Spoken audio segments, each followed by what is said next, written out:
Hi, first grade. So, I've been sending you books on YouTube. Sometimes I can't find a book that I love on YouTube. So I've decided some of those books I will just read to you myself. This book is called Feliciana, Feydra, LeRoux, and it's another Cajun story. I have a few Cajun stories to read to you. Now, I want to just review that. The Cajun people went from France to Canada. Then England took over Canada and told the French people that they weren't allowed to speak French anymore. And they didn't like that. They left. I got on a boat. They went all along the coast of America, around the bottom of Florida, up into the Gulf of Mexico until they landed in an area that is now known as New Orleans, Louisiana, right? Louisiana, Orleans, New Orleans, and which was then owned by France. And that's where they settled. There were swamps, there were alligators. They had to build their houses up on stilts, on big sticks to get it out of the water. And they had to eat what was available. So they learned to eat alligator tail.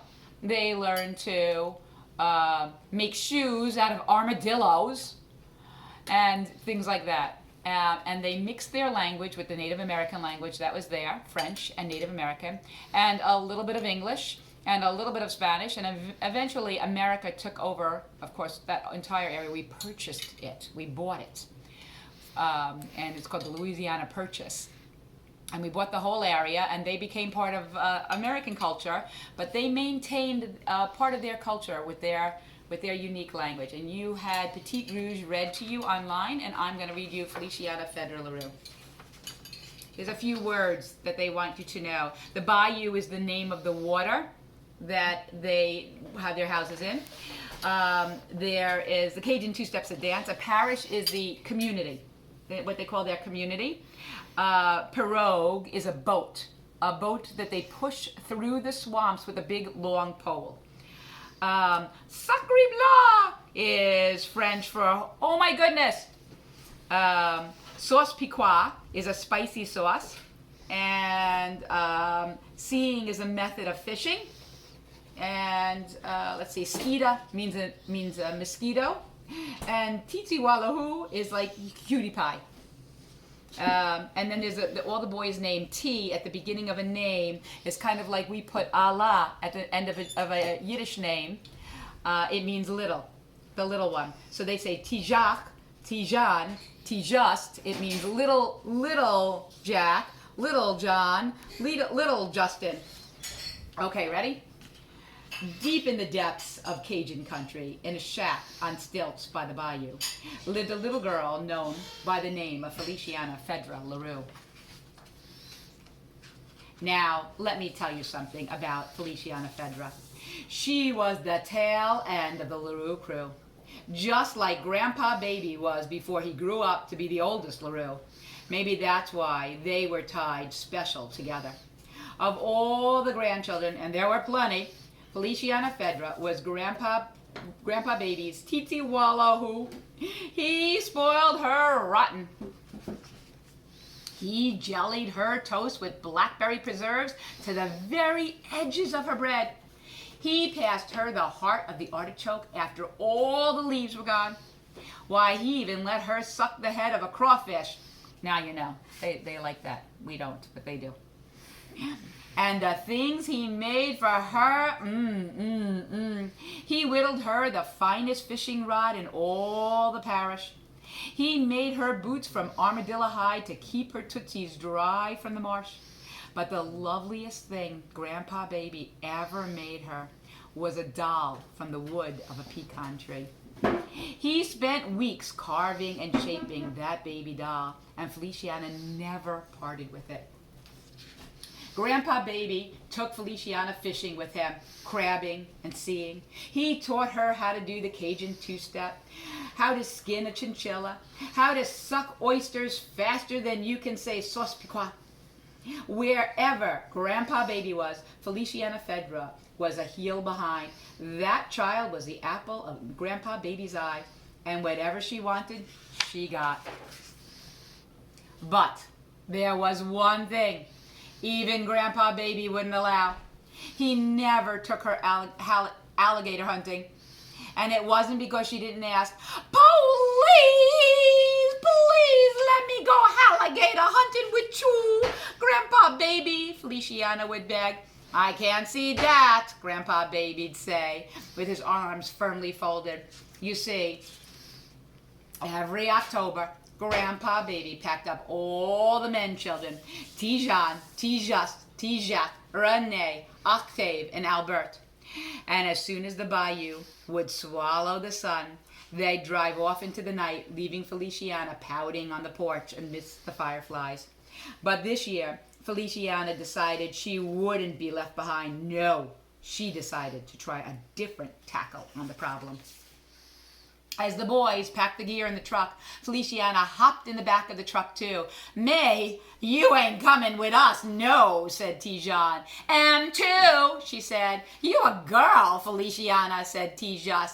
"You a shrimp," said Tijak. "You too much trouble," said Renee.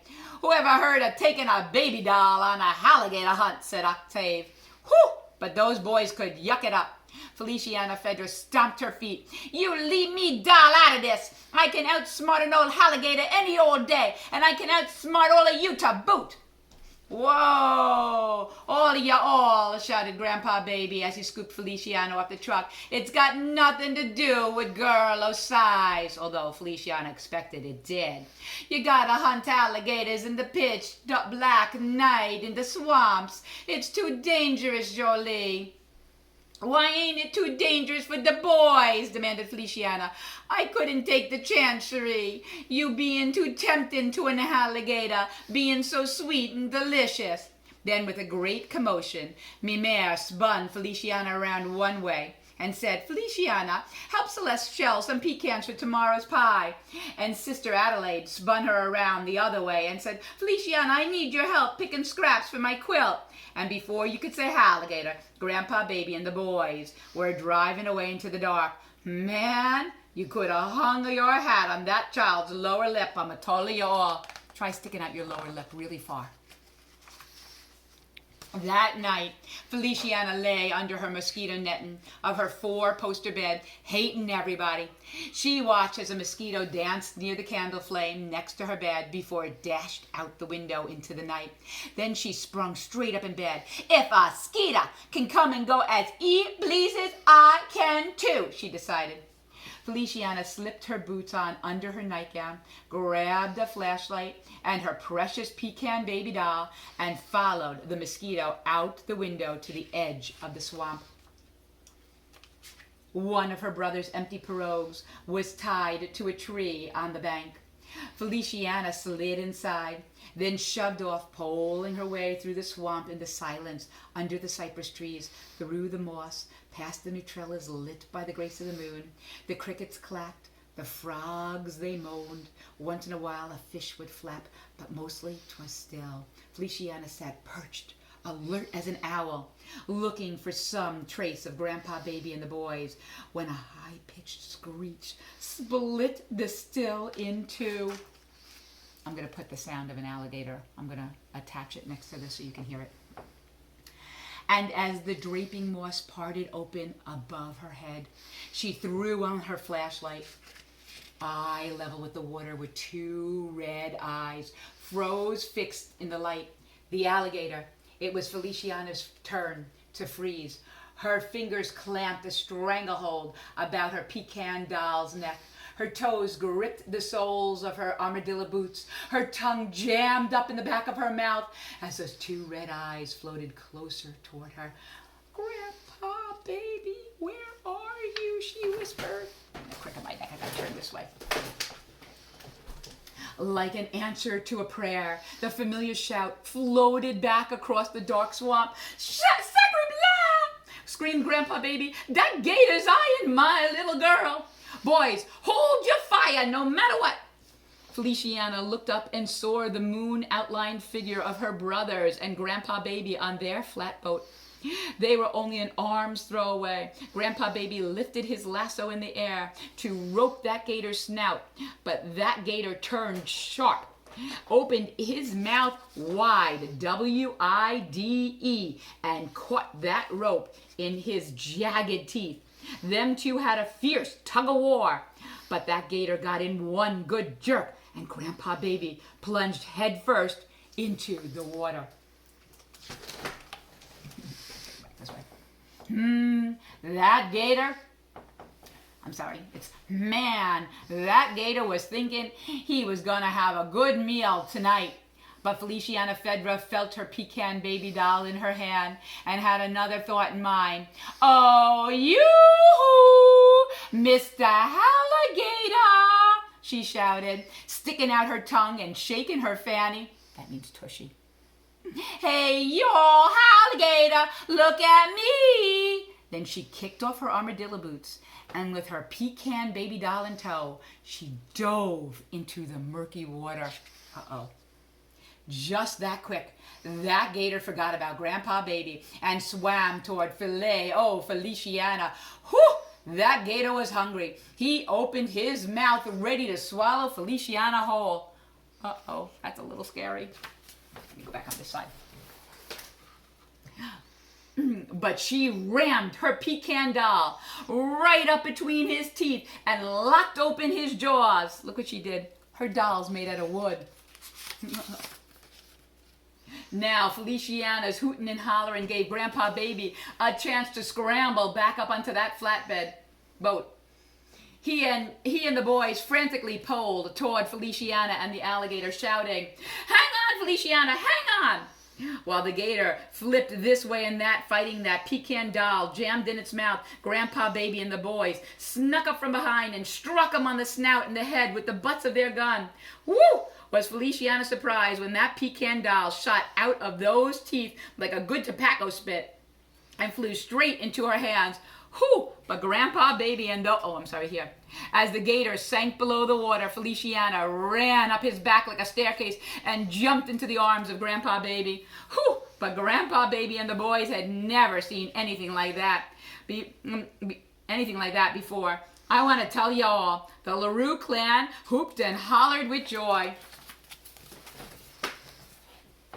The next morning, at the crack of dawn, as the sun was stretching wide above the bayou, Mimere ran out onto the porch to find the boys opening the back of the truck. A big alligator tail plopped out, and there, straddled over its back like a cowgirl, was Feliciana Feydra LeRoux, grinning from ear to ear.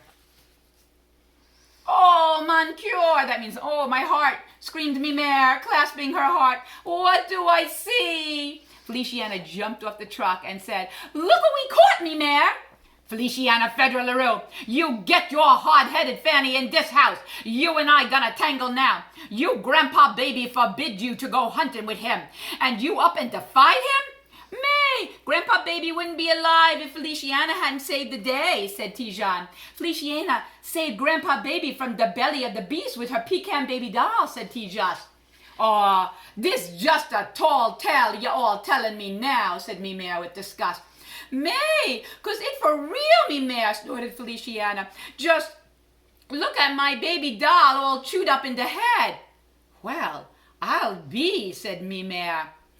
"How about I make my girl a new baby doll?" offered Grandpa Baby. "Not for me, no," Feliciana exclaimed. "I'm keeping this one so I can always remember the night I went alligator hunting." "But I think you should make one of your own dolls to hunt with next time, Grandpa Baby." "Why? Aren't you two coming with us?" "We'll pass," she said with a wink. "You just too much trouble."